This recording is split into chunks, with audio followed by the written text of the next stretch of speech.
zama tuba.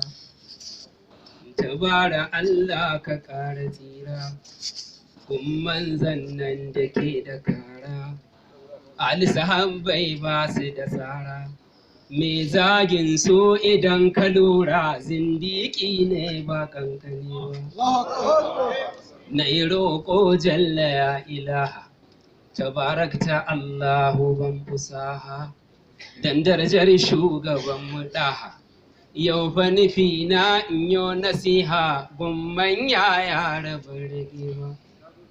Dakaru me kuke jira ne, barna tana ta mamayar mutane, yan hizba ga kunan a zaune, shin wai ina yan mazan suka yi ne gaban ku ba aljihu. Dakaru me kuke jira ne, barna tana ta mamayar mutane, yan hizba ga kunan a zaune, shin wai ina yan mazan suka yi ne gaban ku ba aljihu. Turmin danya sai da taɓare, tuna na kogo sai da turare, ku kaɗa talge in yayi bore, na lakwane maganin gwagware, in ba wuta ba za a sha zama ba.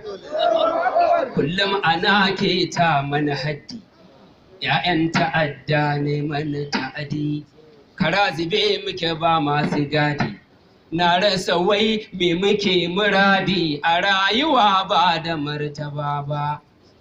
A yanzu amana ta yi karanci, ba ga makwabci ba ga zumunci, ka ga mutum sunan musulunci, amma idan ya yi rashin mutunci fir'auna ba zai sahu da shi ba.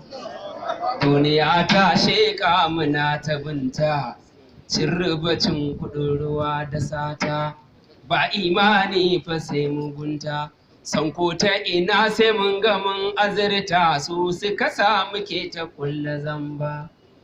Jahilci kuma ya yi mana kanta, sai ɗimbiri ya muna ta yinta, ga cuɗanya maza da mata, girman kai karya da ɗibga wauta da izgili yan uwa mu duba.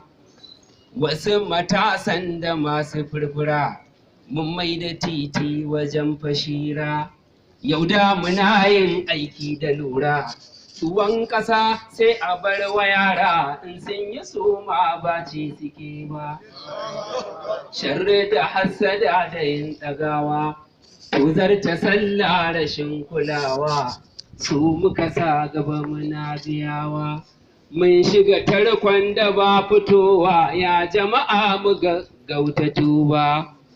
A yanzu harkar gidan makoki